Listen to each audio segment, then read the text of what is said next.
Hey, what's up? In this video, I'm going to talk about the power of being present in the moment and just a lesson that I had learned in real time this week. Something that I've been thinking about for a while, but it actually came into practice this week for me. And so this has been a busy week for me. I've been working flat out the whole week, tons of hours like in the office and then working on my business on the side. And so there's a lot of work going on, but my mantra lately has been that when it's time to work, I work, flat out, no stopping, just as much as I possibly can.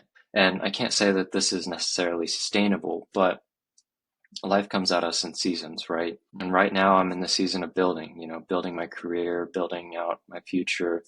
And, obviously the future is fluid, it's always changing, but the best thing that we can do is work and actively live in the present moment to build a better future. We can't not take action in the present because we don't know what the future is going to hold. And so it's this continual journey of trying to be better in the present moment so that our future can be better. So this week, my wife wanted to plant flowers and redo the landscaping in our house and in the front yard. And so we decided to go to Jackson's, which is a local greenhouse in Topeka, which we live in Lawrence and it's in Topeka. So it's a 30-minute drive. And on our way out to Jackson, she was driving. I was on my computer in the passenger seat on Teams, LinkedIn, just finishing up some stuff for the day. By the time we arrived, it was officially time to shut everything down. Work was over. It was time to, do some plant shopping, pick out some things that we wanted to do for our house. We went into the greenhouse and we started looking at flowers, plants. She was showing me some, and I was just like nodding absent-minded. I was like, yeah, that's cool, standard guy talk, I guess, sometimes. But, even though I was done working technically, I still had this anxiety in the back of my mind where I had left something unfinished, I was missing something.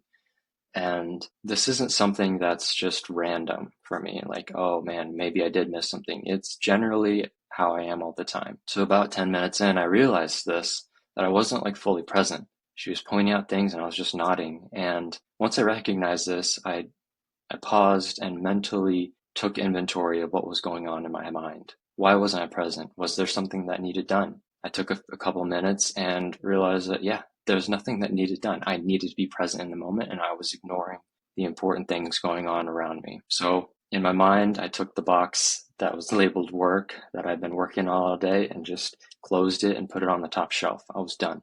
I'm done. I don't need to do anything more. Seneca says this very well. He says, we suffer more often in imagination than in reality. I was suffering in my mind on things that weren't happening, weren't going to happen, things that weren't important to be concerned about. So after I deliberately chose to put that box on the top shelf and be present, things got a lot better. Historically, I hated going to greenhouses and plant shopping with my parents. Like I was just tagging along. I had no real input. But this time it was different. Like this time, being present in the moment and actually providing feedback and looking around, things were different, and I actually had an amazing time. I loved it wholeheartedly. I enjoyed the time there. Life is best lived in the moment. If we want to have a full, meaningful life, it's going to be in the small moments in the day to day. If I had let the anxiety of work and unfinished projects that I had living in my mind bother me that whole day, I would have missed that hour of just shopping with her and the enjoyment and just cracking up, making jokes and just, planning this project with her. I would have missed all of that if I had just let the work and the anxiety persist. So once I had made that mental switch to be present in the moment, and continue to be present in the moment throughout the rest of the weekend, I had an amazing weekend. It was great. I can't remember the last time I had a weekend that was so enjoyable. We ended up planting all of those plants in the front yard. We went to the gym.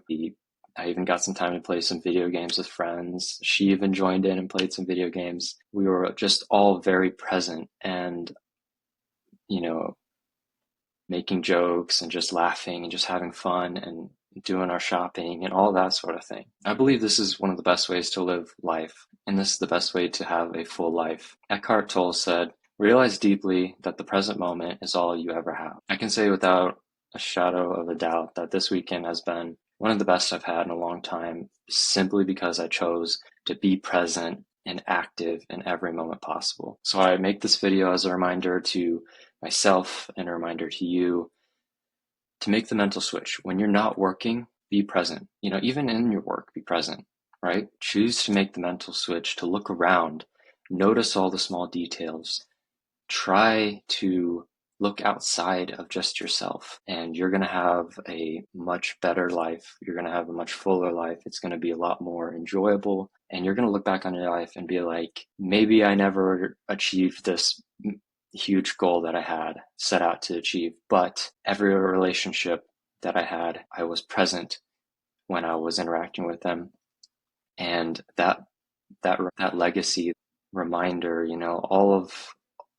all of those actions in the past actually mattered. I'll close with this. I have gone to a lot of funerals lately. Unfortunately, in the past 4 or 5 years, I've lost a lot of family that was really close to me. And the biggest thing that I learned from funerals, the biggest reminder that I have every single time I go to a funeral, is that it's not about the things that they left behind. It's always about the people that showed up to those funerals. It was always about the relationships and the people that were there. The best thing that we can leave behind is a legacy of being present, a legacy of having good relationships with people and being a good person in that way. Strive for whatever goal you have. Try to achieve something bigger than yourself, but don't forget about the small details along the way, because those are what's actually going to matter at the end.